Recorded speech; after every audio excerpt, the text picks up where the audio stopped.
welcome to the Barcelona Podcast, episode 185, brought to you by the Blue Wire Podcast Network and sponsor betonline.ag.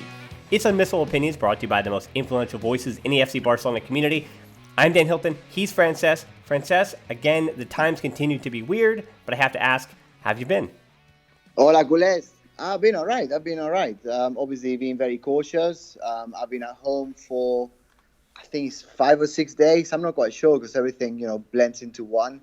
The situation here in Qatar just changes all the time because, the government keeps not changing their minds, but becoming more and more strict by the minute. Obviously, very concerned about the news coming out of Italy and Europe, but particularly, obviously, Spain, because that's where I'm from. And I just wish that everyone keeps washing their hands and being reasonable and staying at home unless it's essential and they follow the rules of the different governments around the world. Yeah, I can echo all of that here in the United States. It's some pretty scary times, and we hope that we're not trying to minimize, we're not trying to downplay anything that's going on outside of this little podcasting world, but we hope that by putting us in your ears that we can serve as a distraction for you. And we have two different distractions as far as the whole Barcelona podcast pie to distract you this week. So we are doing today an Ask Me Anything. It's known on Reddit. Now, I don't really often go on Reddit, but I understand the whole concept of asking listener questions that go behind the scenes, pick up the hood of the car, and the reason we are doing that this week is because over on the YouTube channel, every day this week, Monday through Friday, we are counting down the top 50 players in FC Barcelona history, and then next Monday, Francesc and I will be discussing and breaking down that list because it is a combined list of the two of us. We came to an agreement and I averaged out all the different numbers, but there are some disagreements on where Francesc and I had, and we're going to hash out some of those debates next week on the show. So today, again, I wanted to minimize the amount of work I had to put in and research for a show. So it is an Ask Me Anything from our listener question Facebook group. Without further ado, Francesc, this is going to be the one that I think might, it either brings us closer together or it's going to tear us apart. No, we're already apart, mate.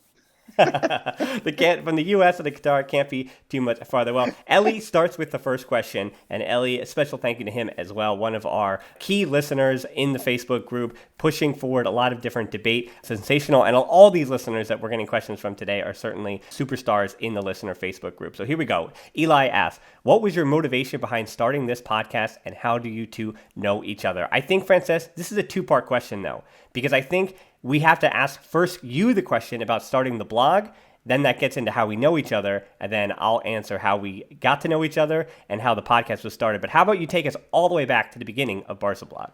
Okay, all right. So I was living in London at the time. I think it was around 2008 sort of thing. And yeah, just one day I was home and I realized there were some things called blogs that people were writing about different bits and pieces. Obviously, coming from Spain, I have been living in London for, at that time, it would have been 7 years already.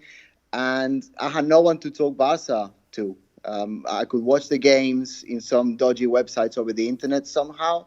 But I had no one to talk to in terms of football. I could play football, and I was playing for the Spanish embassy, actually, when I was living in London. And I had a football team, West Ham United, in East London at the time.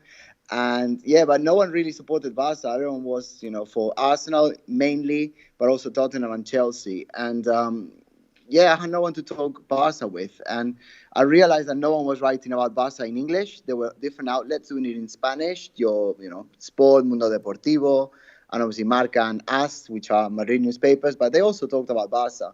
And I one day just started posting things on a Facebook page, which is the Barca blog page that I hope everyone knows, barcablog.com page on Facebook. And yeah, I just kept writing in there. And over the years, quite quickly, to be honest, it started to grow.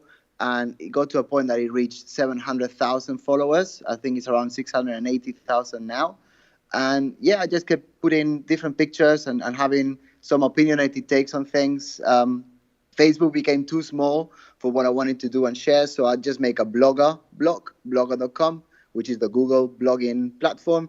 And I started writing in there, and it basically skyrocketed. It got, I can't quite remember, but between 200,000 to 300,000 views every month.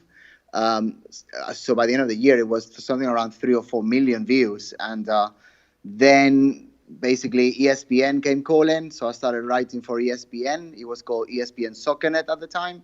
and I started writing different blogs in there once a week at the beginning. Then it became twice a week.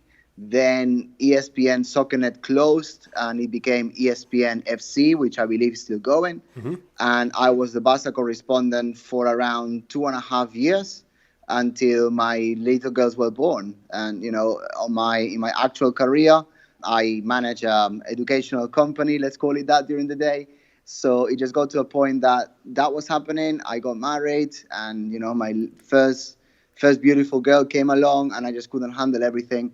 So I had to unfortunately resign from my position at ESPN FC, which I don't regret doing it, but obviously it is something that I had to do at the time. But it was easy money because I was getting paid very well for just doing what I was doing for free anyway. And yeah, so Barcelona came along. Dan, I think, contacted me at some stage. Well, not exactly. So here's where I'll jump in, is that in 2015... Yeah, go. Yeah, I don't quite remember, Dan. I remember that you got in touch, or I got in touch. I don't know. Yeah, well, in 2015, you had put out basically a call on Twitter for people to write for Barca Blog. And a few of us had responded, but then only one of us continued to bother you week in and week out for content and for writing articles and writing content. So I remember my very first article was about Marc Bartra and about his transition, not only from the first team, but whether or not he could ever step into a starting role. We'll see how that turned out. But that was the very first piece that I wrote for you in 2015. And, so we got to know each other through email and all that stuff. And then right around the middle of 2016, after life, again, continued to get a little more busy for you, you decided to stop the blog and stop doing articles in the way. And there was ways that you were able to get us a little bit of money through sponsors at the start there. But once that money dried up, that kind of all stopped around 2016. So we didn't hear much from each other. And then in 2017, you contacted me right around April, May of 2017. And you said that people were doing podcasts you had heard of. And I, in the States, I listened to a lot of podcasts. One of my favorite shows, one of the inspirations for me jumping on board for this was Total Soccer Show. With Taylor Rockwell and Daryl Grove. They're two guys here based in the United States in Richmond, and they produce a show every single weekday usually, and that is basically their job. They're full-time Total Soccer Show podcasters. When he said that, I said, I think this is something that would make a lot of sense because I see a lot of other people, even I know, they do generic podcasts about sports or generic podcasts about whether it's the NBA or the NFL. But I think if you don't have a niche, you kind of get lost. So when I heard about a Barcelona podcast, an English-speaking FC Barcelona podcast, I looked on iTunes, I looked everywhere I could, and I didn't see that show. Now, there is other shows that exist now, whether it's Barca Talk and Churros y Tacticas is out there as well, and obviously the Spanish football podcast has been around for a while, but when it came to just FC Barcelona, at the time when Francesc and I discussed this in 2017, I didn't see any other English-speaking FC Barcelona podcast. So I thought, well, that's going to be our niche, and that's where we're going to find an audience, and that's what we did. So our friendship kind of grew over the course of it's been 6 years, but our friendship really grew when we were talking to each other every week, and as I always joke with my wife, other than her, Francesc is the person that I am in contact with probably the most because we're back and forth on ideas, on so many different things, even throughout the week when we're not actually on the show. So that is how we got to know each other, and the podcast has only grown from there. So we're going to have plenty of more. We have a ton of other questions about the podcast. So next up from Minor, this is again more personal though, Francesc, and you have a better answer than me on this one. I guarantee that one. What is your earliest memory of the club? Was it a match or a player? I don't quite remember. I remember that obviously I was playing football myself. I was born in Mollet. It's basically close enough to the Formula One circuit, which is the Catalunya circuit, in the outskirts of Barcelona, in Montmeló. And I was playing football there. I was playing in the school. It was 5-a-side football, and then I got signed to play for the 11-a-side team for the whole city. And one day, the manager said, all right, so you've been very good this season. I think we won the league or something along those lines. So we came second or something very, very good. We did very well that season. And they organized a trip to the Camp Nou for all of us to go. So we must have been, I want to say 8, 9 years old. And yeah, so we all went on a little bus singing and dancing and very excited. It was nighttime as well. There were no parents. It was just our manager. Health and safety has changed from the 1990s. I think it was 1991 along those times. And things are very different now. But at the time we just went. It was 9 p.m. It was really late, so it must have been 9 p.m. or 8:30 p.m. kickoff, and it was Barca Athletic Bilbao, and Barca ended up winning 2-1. Now, I have done some research on this to work out who the scorers were, but I cannot remember now. I think it was Vaquero and Begiristain, but I can't be sure. But it was someone along those lines. And yeah, we came home. I think it was like 1 a.m., something stupid like that. And I just fell in love with the whole experience. Obviously, I had been watching Barca with my dad because he's a Barca supporter as well throughout the whole of my life. But I don't quite remember anything bigger than the first time I went to the Camp Nou with my teammates back then. Yeah, I think for me, it's an entirely different story, Francesc, because I grew up in the U.S. where soccer was not, and that's I call it soccer in this case, was not at a premium. So my first memories, I remember playing as FC Barcelona on FIFA 98, the video game. And that was, I like the colors, I like the scheme. So even though Barca at the time really weren't a terrific team, I still, at that age, again, I was a tiny tot at the time, enjoyed playing with FC Barcelona. And then by FIFA 07, I was playing with Ronaldinho and Messi. And for me, honestly, actually, a lot of my motivation as, or players that I looked up to were my favorite player of all time, up to that point at least, until Messi and Iniesta had really come along and into their own, was Thierry Henry at Arsenal. And I also enjoyed Dennis Bergkamp. So they were a 1-2 punch, and Arsenal was on TV for me to watch, and Barcelona wasn't. So it's not that I was an Arsenal fan, but I enjoyed Thierry Henry and Dennis Bergkamp. And again, they were early players that I enjoyed to see. And then when Thierry Henry moved to Barcelona in 2007, that really was it, where I was like, okay, now I need to follow and be paying attention to everything that FC Barcelona does. It would even become a few more years before I was able to get Barcelona here in the States and watch them on the internet, obviously, because they're not on TV other than a rare Champions League game. So, of course, I was able to see when against Chelsea and some of those big moments and things in the Champions League. But obviously, La Liga was something that I was unable to see even up until 2010, 11, 12, when YouTube really was starting to put up highlights, and even after that maybe. So for me, yeah, it was just all about playing the video game and having access to or getting to enjoy this team in any ways that I could access them at the time. So yeah, totally entirely different stories, but it's all about the club that you love and how you get back to that point. So at this point in the show, we are going to take a quick ad break and be back to continue our conversation. With currently no NBA, NHL, or MLB, you might think there's nothing to bet on. Well, you'd be wrong. Our exclusive partner still has hundreds of sports, events, and games to wager on, or let them bring Vegas to you with their online casino and blackjack.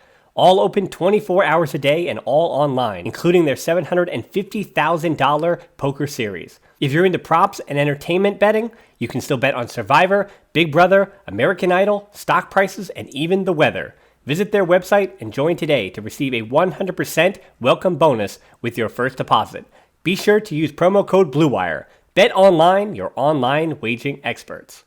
All right, back from that ad break. Pulkit has a question. Are there any vacancies on the podcast? And it might be hypocritical for me to say, Francesc, because I got my start by having you put out, again, a call to action about writing for the show. But Pulkit, unfortunately, the answer here is we run a tight ship here at the Barcelona podcast at the moment.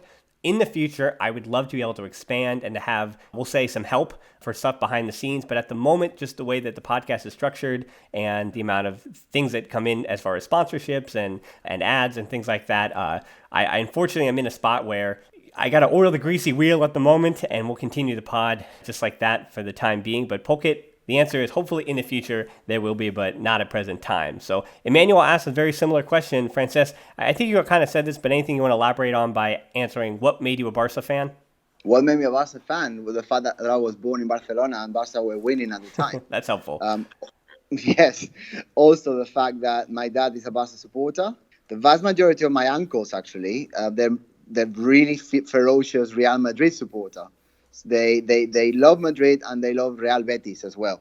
So the story here is my mom, there were with her was 6 siblings, and my dad was pretty much an only child. So my dad was born in Barcelona, and obviously it was clear you're going to support them because, let's face it, no one supports Espanyol that has their head in the right place. So with that in mind, the whole of my dad's side of the family, which was just him, supported Barca. And everyone else from my mom's side supported either Real Betis from Sevilla or Real Madrid. Now, my uncles, They are, and they were lovely because they're not all still alive now. But the thing is, they really made me very angry. They really like winding me up, calling me all sorts of names, and hitting me around the head, and in a very effective way. But you're talking about Spain in the 1980s, so things have changed quite a bit, and they just basically gave me, when it was my birthday, they got me like white shirts, and they wanted me to wear Real Madrid symbols. And every time that they scored against Barca, they would just be, cheering their teams on, and having me on, and trying to annoy me, etc.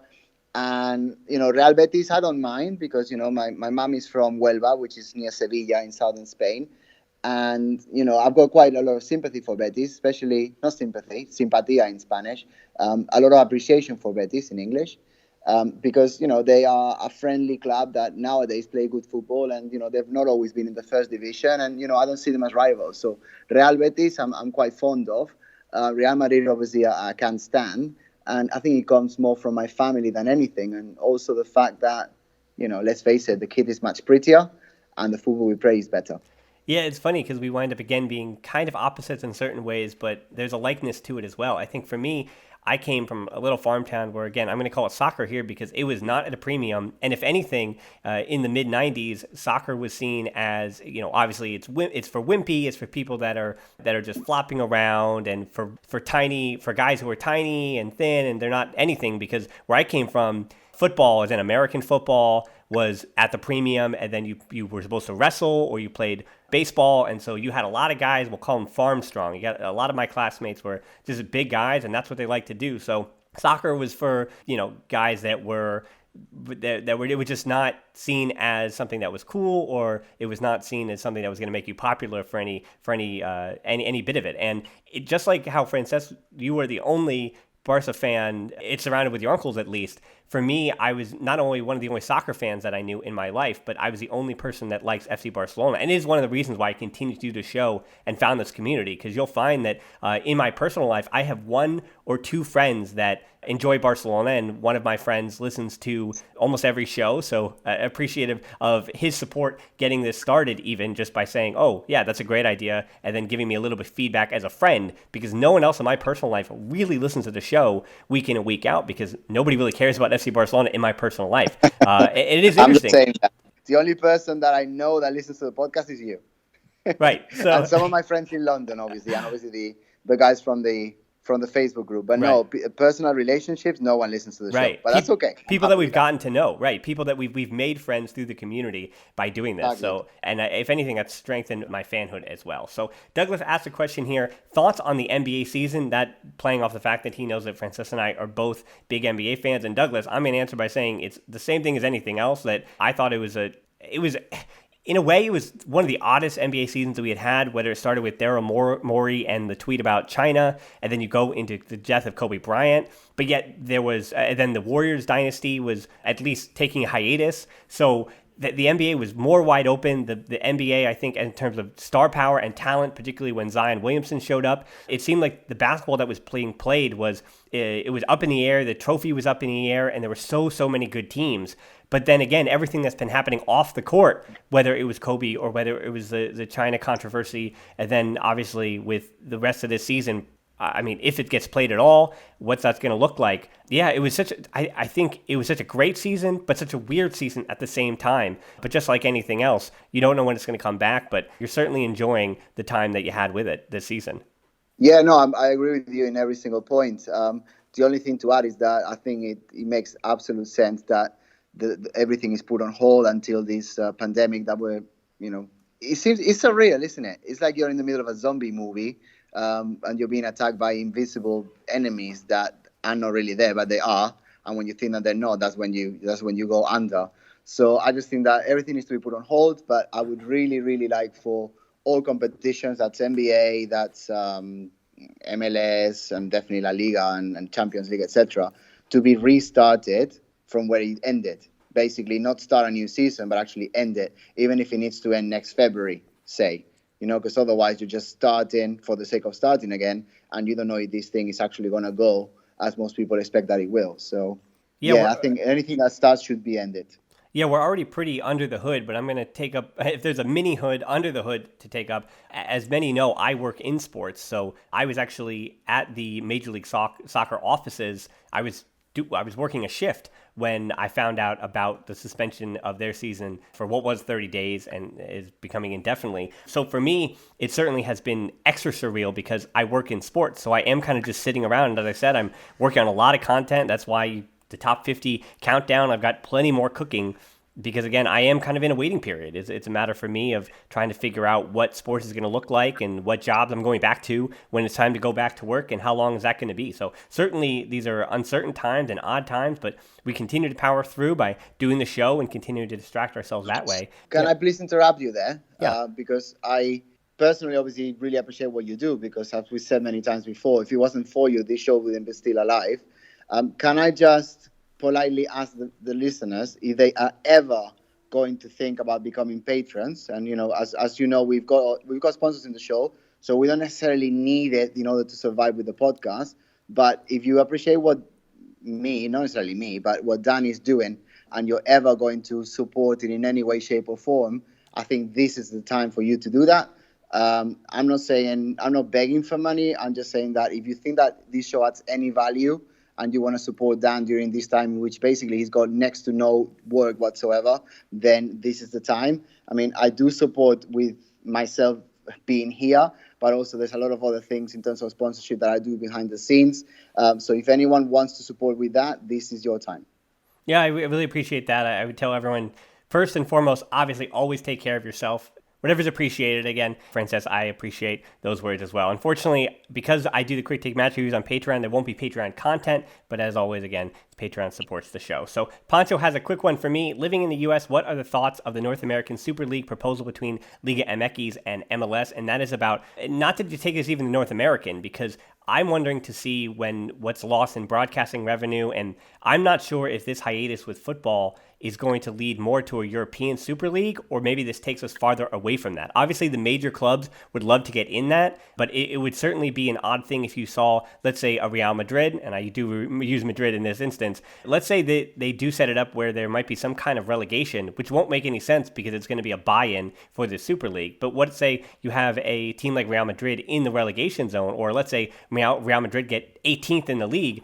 How are their fans? And this could stand for any of these super teams, Bayern, Barca, Juventus, anybody, Chelsea, whoever's in that Super League. If you find your team in the bottom half, I don't know what that's going to look like for the fans or what that means for the audience. And I don't know if that's really actually the best idea. That said, this new North American Super League, I don't think the proposal, at least at the moment, isn't going to get rid of Liga MX or MLS as independent leagues at all. It's merely just doing a lot more collaborative work. And with the audience, and it's largely a Mexican American audience in the U.S., there's such a Latinx population in the United States that it is very beneficial for MLS and Liga MX to be combining and doing collaborative work. And whether it is just obviously the CONCACAF Champions League going on at the moment, but let's say you basically divide them, Liga MX and MLS, for the regular seasons, and then as the MLS is a postseason, very unlike any other league. There are other leagues that do playoffs, but the U.S. do a very Americanized playoff way at the end.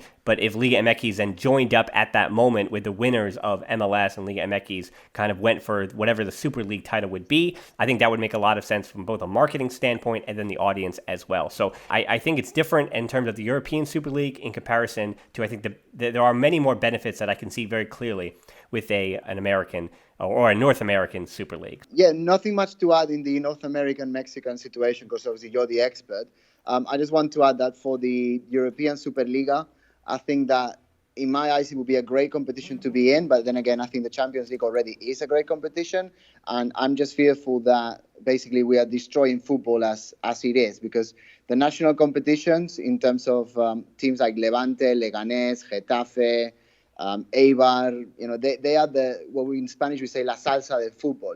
They're the source of football. They are the essence of what football actually is. And if you're only going to be playing for the bigger teams and the bigger teams are just going to be playing each other, then it's just going to be a very rich pie just shared amongst the bigger eaters. And I think that players such as, I don't know, Jordi Alba, I can think of Albert Ferrer, players like Piqué himself, they play for Zaragoza, Ferrer played for Tenerife, Jordi Alba played for Cornellà, then obviously went to Valencia, etc. I think that those layers in professional football and amateur football up to a stage, or semi-professional football even, is important for great players to come through. So I think that if we centralize all the power, all the money, and all of the attention on just the top gifted and talented teams, then the whole thing will crumble. So I'm against it, actually. Yeah, I agree with that. You have to look down. Again, we won't know after all this is over how those, we spoke about on last week's show, how those smaller teams are going to deal with it. But yeah, we'll have to see what happens going forward. And I also have to put the disclaimer in here as well that I might work in Major League Soccer, but I have no inside knowledge whatsoever on those kind of proposals, those kind of plans, nothing like that. So I just want to get all that out there, how to put the disclaimer in. Here's a disclaimer. The rest of our questions are all from Rick in the listener Facebook page. And we love you, Rick. Yeah, we have a lot of love for Rick. There's Rick forever. A ton of great questions here, so we are going to basically end the show by going through these questions. Shall we rename this section the Rick Corner? Sure. This is the Rick Corner, all the questions that he had. And they're all good ones, so we're going to go through them. Some are going to be rather quick, but let's start with what was the most difficult episode you guys had to do in terms of the negativity of the content it might be. And then he also asked what was the best episode. So, Francesc, I'll let you go first. What are your picks here? The most difficult one was, I want to say, probably less than a year ago. You know, the last week has been such a blur that I don't even remember dates. But the one when Barcelona was attacked, there was a terrorist attack in La Ramblas, and we were debating whether to record the episode and totally ignore it or actually go for it. There was a lot of political tension to go with it as well, and because there was terrorism, but there was political connotations, and it was a very, very difficult one to record. As for the happy ones, the most recent one when Valverde got sacked, that was very good. It's true. Numbers-wise, we did really well numbers-wise, too, again, behind the scenes. I'll let you know that. People listened. People were excited. They were galvanized for at least a week before they started thinking that Quique Setien was the next coming of Valverde. But we had a good week there, Francesc. Yeah, all right. I don't even look at the numbers, obviously, as you know. But, I think that was pretty good because it was like a new beginning. Obviously, it hasn't panned out as well as we thought it was going to, or at least as quickly as most people wanted. Not necessarily expected, but wanted. And I don't remember any of the episode that was particularly happy. I mean, generally, it's I feel good recording these episodes, even when it's negative stuff, because I know that a lot of people really care. I mean, we've got a consistent base of listeners that is always growing. And yeah, the content seems to be appreciated. I do remember when we won the Champions League in 2015, we weren't doing the podcast, but I do remember posting a picture on the barcablog.com Facebook page, you know, the one with nearly 700,000 followers. And I posted it, and I think within a minute, it has something like 6,000 likes, because obviously the Facebook algorithm hadn't changed at that point. And that was pretty cool to see that, you know, you put something and instantly 6,000 people really enjoy it, which obviously means that it reached at least 60 or 70,000 people in 1 minute. That was pretty cool. Yeah, I think I agree with you. And what is the most difficult ones? Going all the way back to episode 38, that was when the Catalan referendum was going on back in 2017. So, and I think that was one of our first shows. It was, yes, we were 38 shows in, but that was one of the first shows where it wasn't necessarily anything off the cuff, and we kind of had to figure out what our voice was by that point. I had prepared a statement and all these different things just to almost cover our bases. And even after that, we still got a lot of negativity, because even if you don't have an opinion, or because, again, we do our best not to be political on this show. You might see some of our politics coming through in little whispers, but Francesc and I both pick our words very, very carefully when it comes to a lot of different things when in regards to politics. So when it came to the Catalan independence show, with the closed doors against Las Palmas, either way, you were going to upset somebody. And then, again, this is behind the scenes for when Barca lost at Anfield and all the fallout after that show. For me, I was actually afraid, and part of it kind of came true. It is a self-fulfilling prophecy here that when Barca lose those big matches like Roma, like Anfield, a lot of listeners, they get dejected and they tune out. And my worry was that is our show going to be able to continue if we lose all these people and they check out? And maybe, I guess you want to say, yeah, those are just the fans that are either overtly emotional or the ones that were waiting for a moment to leave, sure. But yeah, all those negative times when Barca are losing big matches, the numbers always tend to be down, and I always worry about our audience moving forward. So as far as best episode, though, I actually really liked in December of this year, the Barcelona Team of the Decade. show, we don't often do those drafts, but that was the second draft we had done, and it winds up bringing out, I think, the best of our friendship in terms of just a friendly debate and going back and forth and seeing how Francesc and I even view the players differently. As we're going to actually next week, when we talk about that ranking, we just view different players a little bit differently, but it's also fun to see the number of times Francesc and I wind up being on the same page with different shows like that. So that was certainly a fun one. And then the other shows, and this is no offense to Francesc, it is meat and potatoes, him and I, every week talking about the club, sure. But a lot of the special shows that I've done, whether it was the La Masia updates with Naveed, the Catalan cuisine show I did with Daniel Olivella, or the country specials with Mike Miller, whether it was France or Hungary, then a lot of the different shows that I had done that wind up just being specialty one-off shows, those wind up being a lot of fun for me because it's where I get to just put on my glasses, which I do normally wear glasses, but I get to put on my extra Barca glasses and I get to dig into the research. And those are the shows that are the most work. And even if those are the shows that wind up getting the least amount of listeners, let's say that as well, those are the ones that I wind up being the most proud of. And again, no offense to Francesc not being on those shows, but those are the ones that, again, I really get to dig in. And I hope that our devout listeners get the most out of those shows because those are the ones that aren't just what you're going to read in sport or ESPN, FC on a given day. Those are the ones that take a lot of research on the people that are up and close and have been there before. Yeah, those shows are awesome, man. Obviously, we can't forget the fact that I was gone from the podcast for around a year when I moved to Qatar because basically my whole world changed. Like I was living in London. I was there, I think it was 16, 17 years, and everything was quite settled. Obviously, the girls were born. They are 4.5 and about to be 5 years old now. And the little one is 2.5. And with all of that going on, moving the whole family all the way to the Middle East, we've got a great life here. But obviously, in the beginning was hard. We moved into a little flat in the middle of Doha. It was, to say the least, it was difficult to do the transition. But obviously, I had a secure job that I was enjoying and I am enjoying every single day, and obviously growing and moving forward. And, I couldn't be recording the podcast at the time because I had to put my 110% into keeping my family going. My wife wasn't working at the time. Now she is. She found a job after, being here for 2.5 months. And to be honest, she's doing particularly well. She's very, very proud, very happy. So we're both working. And we've got a really good situation. But, during particularly the first 3 months were difficult because you don't know anyone, you don't know anything. You don't even know, when you go to a supermarket, you don't even know what to shop for.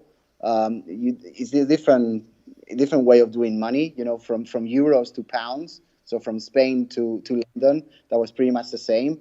But here with Qatari Riyals, everything is well, not anymore, but it was very confusing at the start. Obviously, things are more expensive because of the fact that the political situation here in Qatar, you don't have all the products coming from Europe. So anything that is £2 in England, it costs £4 here. So 20 Qatari Riyals. And yeah, that was really hard. So the last thing I could do is go into the podcast. But the thing is, once the situation changed, in terms of things started being, routinely happening on a daily basis, that I could find some time. And to be honest, with the time difference with New York, it actually works better now because I record the podcast once both my girls, and actually the three of my girls, because my wife also has done this or is doing this now, they've all gone to sleep. So it's very nice and quiet here. There's no one disturbing me. There's no one saying papa, papa, papa. And I just get to have my quiet time talking to Dan through my iPhone. So not bad. Yeah, I also, in that time period, I don't want to miss anybody. I should have made a list, but I'm actually working on barcablog.com. I'm going to be basically getting through, almost call it a thank you, but almost a Hall of Fame. It's something I've been working on. I don't know when it'll be out, but all that said, whether it was Kevin Williams, Dana Christine, Barcelev, Noel, Kevin Egan. Again, I don't want to miss people. Even Jonathan Wilson had come on, and one of my favorite shows, actually, considering as you were saying, I was thinking about Natasha Antonova, who's no longer with Barca Femení, but when we were able to contact her, you were able to contact her, and she came on the show. I'm hoping in this time period we can have a few more guests like that. Again, there's some things in the works, but see, it depends on availability. And while everyone might seem available, the club also does keep a pretty close-knit. They keep everybody close to the chest, let's put it that way, in terms of getting players to talk. Do you want to say a little bit more about that in terms of, because we've tried to get players on the podcast and we tried to get players from the Femení. Do you want to explain a little bit more how that works behind the scene? Yeah, well, if you want to know why I have certain guests and don't have certain guests, it's that certain guests, some people get in contact with me in certain ways, and obviously, whether it's usually on Twitter or Instagram, we build a rapport with individuals in the Barcelona community, and I start to parcel through and try to figure out, who are those voices that people want to be listening to, and that's kind of how we figured out, and I got in contact with them, again, started relationships there, and so if there are people or journalists that you haven't heard on the show, it's either that they don't really know of the show or don't care too much to be involved, or it's that I've asked and reached out and they haven't responded. Generally, as neat as that sounds, that's usually the case, where there are people in the Barcelona community I have reached out to that have not responded back. So that you won't be hearing them as a guest until they do. But if they do, then, or if you have a favorite that I haven't gotten, then maybe bother them, let us know, or let them know about us. Then maybe I can get in contact with them and we'll see where things go from there. So yeah, that's generally how it goes. And as far as the players individually, some of the players, whether it be the Femení, we've been tracking down individually, but a lot of the times I have to go through the agents, and some agents, let's say for the baloncesto, are a little easier to talk to, but then you wind up going back and forth for a few months and then nothing really transpires, and then that player winds up leaving and signing somewhere else. So then they're not a Barcelona player by the time you can finally get them. So the way it works is every single guest and every single, whether it's a player or whether it's somebody in the community, it's a little different, but it's, to give transparency, it's a little simpler than you think it is. And again, if there are guys or gals out there that you would love to have on the show, again, maybe let us know or let them know about the show. And also, at the same token of that, then there are people, and we're contacted a lot by people who want to come on the show, but obviously we want to keep it of a high quality, and we want to make sure that people that are on the show are people you want to hear about. So we get contacted by a lot of people who just say, yeah, I want to be talking, but actually, if it's not going to be adding more value than, say, we can add, then normally it's a no. So that's why we keep quite a tight hold on the whole operation. That's why it's probably me and Dan every week, because we just want to make sure that is high quality, or at least is consistent with what we do on a weekly basis.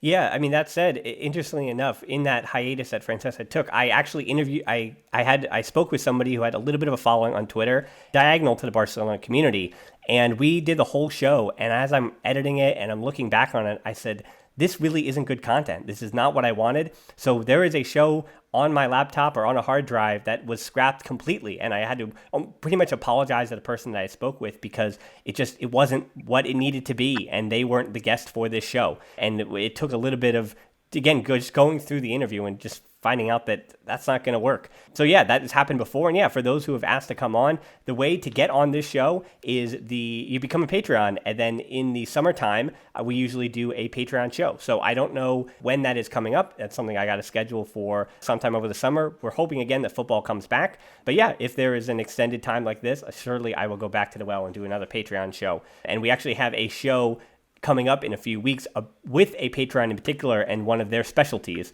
So that is something to look forward to as well. But yeah, if you want to be on the show as a regular listener, it's the Patreon shows that I do basically once a year over the summertime. So that would be the way to get on there. So speaking of guests, Francesc, if you could have one player from Barcelona's past and present on as a guest, who would it be?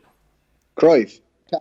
Yeah, that was my first one too. First, he could speak English, which obviously really helps us for the show, because otherwise, it's going to be a little bit hard to put subtitles on a podcast. But no, just because of his philosophy, because of his way of understanding football, and the fact that he's taken Barca to where it is today. Yeah, I agree with that, because I think you can speak about his time as a player, Barcelona of a different era, but then you can also speak about the time when he was in charge of the Dream Team, and then you could also speak about his viewing of the club in the modern era between Messi, Xavi, and Pep Guardiola. So, I think that you'd get the most out of Johan Cruyff on this show. I also had Xavi on that list just because I think he's so articulate in the way he explains his mind, and I think that's what's going to make him a good coach. But you just see when you watch him in documentaries, he is so articulate and so well-spoken. The other one would have been a Juan Gamper, so obviously, actually I'm not sure whether he would have known any English or not, but he did speak. Obviously, he spoke Should have German. done. He was from Switzerland, right? Right. So So I think he would have had an understanding he of was a English. businessman. I think he probably would have done because he was a businessman from Switzerland. That means he probably spoke French, definitely spoke Catalan and Spanish, and possibly English. But obviously, I don't know if at the time English was as important in Yeah. terms of business. But I'm assuming he would have done. I don't know. Yeah, so just getting the story from him, Juan Campera, and some of the early stuff to start the club. And, whether it's the reason I kind of shied away from answering Pep Guardiola was because there's so much out there about Pep, and we're going to continue. You're going to see documentaries, especially after he retires. There are going to be so many books and people talking to him. And so there's so much of what you want to know about Pep Guardiola. I think he's going to have revealed it at some point, somewhere. So that's why I had Pep farther down the list. And then Messi. The reason we would have Messi on the show, not to speak English because he's not going to do that, but obviously if we had Lionel Messi on the Barcelona podcast, it is going to be the most listened to podcast we have ever had, and it would certainly change my life. So I would say from a business perspective, Lionel Messi would be the best option to have on the Barcelona podcast. Yeah, despite the fact that he rarely says anything that's very interesting, does he? I mean, right. He's from the same book as Andres Iniesta. They know all the cliche answers, and that's what they give you every time. So I don't know how interesting the interview would be. If the interview was tomorrow, then I think it would be on that line. It wouldn't be that crucial. It wouldn't be that interesting. But I think once he retires, he'll be able to speak much more freely, and that's when it will be interesting to have Messi on the show. Oh, yeah. Yep, for sure. Yeah, you'd love to hear about his different relationship with some of the different boards over time, because certainly as the boards have been radically different over his time at FC Barcelona, certainly there were ones that he probably liked a little bit better than others, and it wasn't all just the same, as he always says. So with the growing fan base, speaking of the board actually, with the growing fan base of this podcast, do you ever think the club will contact you and try to have a say in your content? I really doubt that, but I also think, Francesc, we are not too inflammatory. I think we are just like, basically, we play a role as any other pundits are, whether it's ESPN FC or other podcasts. We're just breaking down what we see, and I don't think we're ever so, not even political, but I don't think we're ever so negative or so against the club that the club would ever need to step in. No, I don't think so. Also, I know people who work for the club. For example, Jason Pettigrew, who has been on this podcast before, and he now works for FC Barcelona. He's writing books. I think he's got a book about Messi coming up. I don't know if it's out or it's coming out soon, but that's certainly going to be all over the world, and most of you are probably going to buy it. I don't know the final title, but it's by Jason Pettigrew, and it's on Messi. And basically, I don't think they do that. I think that there's so many Barca fans around the world, and freedom of expression obviously is all over the place. And rightly so. And I don't think they will have a need to contact us at all. I have had some of my work published on the Barca website, especially when I used to work for ESPN. I think it was 3 or 4 different articles that I wrote actually were referenced, and some of them were basically copy and paste into the fcbarcelona.com website.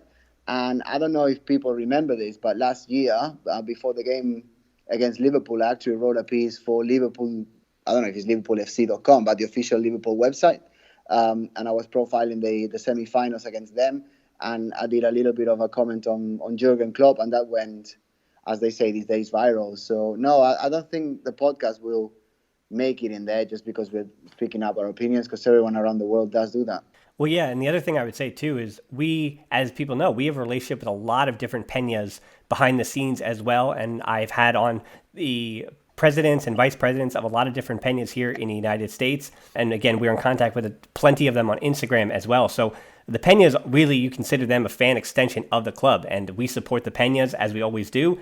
We have partnerships with particularly the NYC Peña here, my local Peña. So we have partnerships with some of these Peñas, and we do work with them trying to get the name out that if you are anywhere in the world, look for your local Peña, and hopefully you find, usually it's going to be the nearest city. And obviously until this business is all over, you won't be able to see or meet everybody, but that is certainly a community to be had. When everything goes back to normal, those Peñas are going to become really important, because those are going to be communities that we have been lacking in the FC Barcelona community, because everything's just going to be online for a while. So yeah, and we also, speaking of pressure, we get enough pressure from listeners and feedback from listeners who may disagree with what we're doing. Don't you worry all about that. So yeah, maybe they're burner accounts from the club, but we certainly get our fair share of criticism as well. So Rick then asks, how do you choose which listener questions to answer? Do you keep track of which listener questions have been asked and how many questions? That would be For me, Rick, the easy answer is no. I don't track how many listener questions we give to everyone, but I generally parcel through, and if they're ones that make sense, they wind up being timely, they wind up being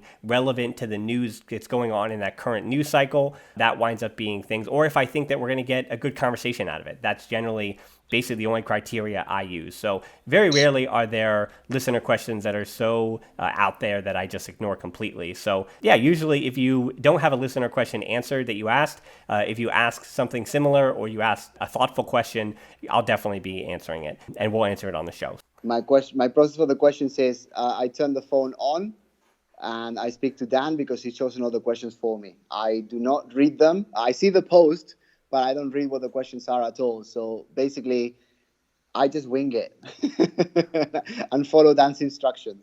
Okay, so for any of your feedback on questions not being answered, that goes to me, but it's thebarcelonapod@gmail.com anyway, so we'll give the feedback, send the feedback there.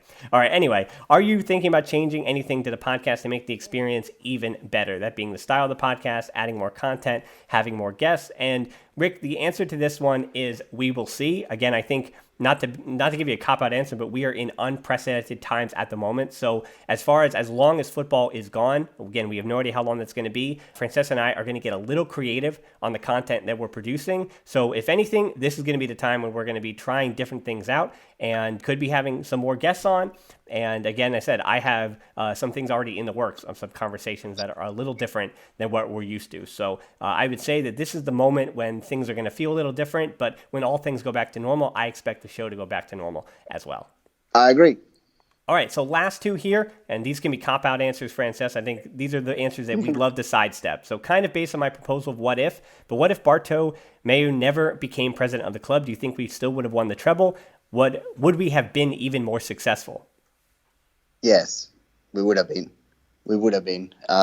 Obviously, you cannot even, because it's about Bartomeu, you don't even know who would have come instead. But I doubt that many people would have done it worse in terms of choosing the signings. I mean, Bartomeu hasn't been great from a sporting perspective, but we have to say from a financial point of view, he hasn't done that badly. So you need to look at everything.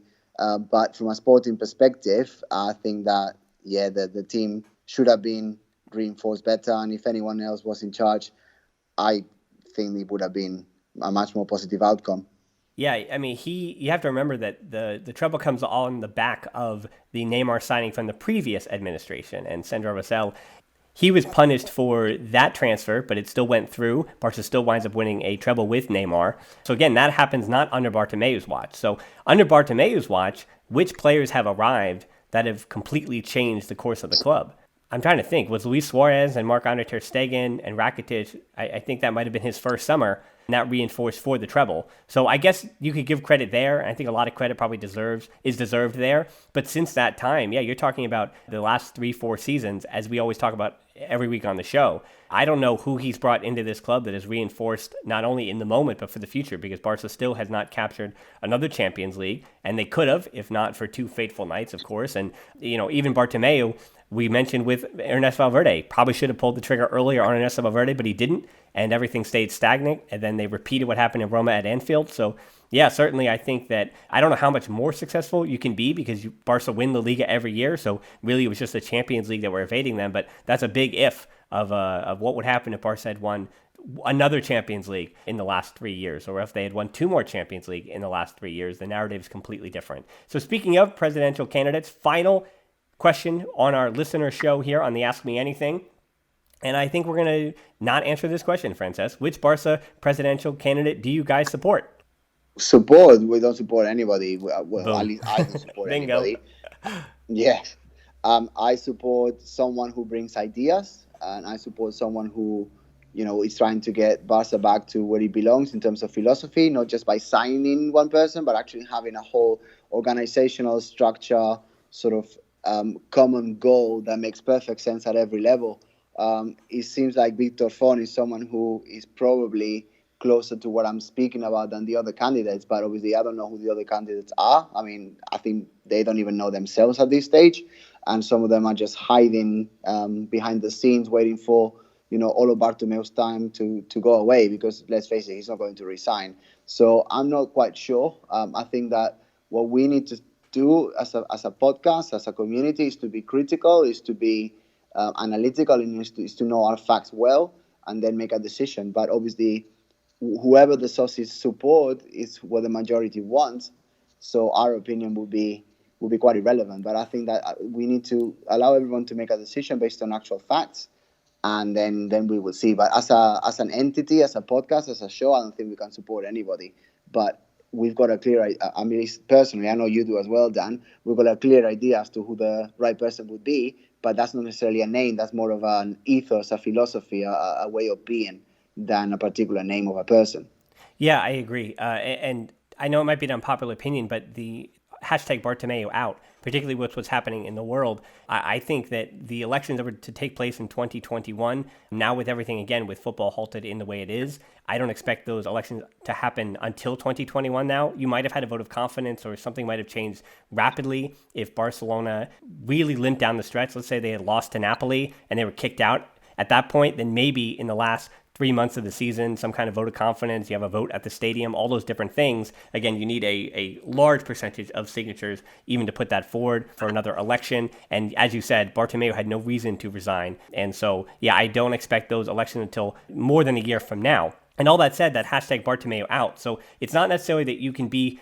It's good to be critical of the club, and Francesc and I have been very critical of Bartomeu and his regime for a number of reasons for a while. But as Francesc said, it's not necessarily that we're supporting another club here on the pod, but I would say for you, for the audience out on Twitter, wherever it is, instead of hashtag Bartomeu out until your fingers fall off, maybe get behind the ideas of another candidate and boost up and push forward that candidate. That would be the way to do it. You get behind somebody else that supports the vision that you have for the club as well, that you would support, and you just continue to say, this is a candidate that I really like, and you push forward their ideas, and you basically explain why they're the right man for the job instead of just yelling into the void that Bartomeu is the awful option for Barca and is destroying Barca from within. No, it's instead of, I'd say just flip that on its head. And we on the pod can't do that, so we're just going to be critical of Bartomeu and just make mentioned, whether it's, again, is it Laporta again who's going to try to have another go at it? Is it going to be Benedito again? Again, is it Victor Font? So we're just going to let you know who the candidates are, but yeah, throw your support behind somebody instead of just trying to tear everything down. So Francesc, I think we did a lot of building up of each other today. I think we did a good job, and I think we've covered everything here in the Ask Me Anything show. Yeah, well, it was fun. It was different, but obviously these are special circumstances, and most importantly, I just wish that everyone remains safe and continues to wash their hands so that this nightmare goes away. Yeah, so Francesc, before we head out, I have to ask you, is there anything you want to ask me? No, same time next week. I agree. Same time next week. All right. So thanks so much for tuning in. Tap in your app and check out the show notes to subscribe. Find us on social media. We're on Twitter at the Barcelona Pod, or at Hilton D13 for me. On Instagram at the Barcelona Pod. Closed Facebook group, tbpod.link/group. That's where we got these Ask Me Anything questions, as well as deeper dives and discussions. There are still discussions going on. There's still a little bit of news trickling in, and it's also been fun to see the different rankings and conversations going on there as we have this hiatus. Also on Patreon, as Francesc mentioned, usually it's the quick take match reviews, but for now, tbpod.link/Patreon. We're also on YouTube at the Barcelona Pod. This week, as we said, we did this show because it is every day 10 players of the top 50 all time. Francesc and I combined to make a list that we will be discussing on next week's show. But make sure you see that countdown on YouTube. Give us a like, give us a subscribe as well. It helps out more than you know. So thanks so much for listening to the Barcelona Podcast. As always, until next time, we'll talk to you soon, and Forza Barca. Forza!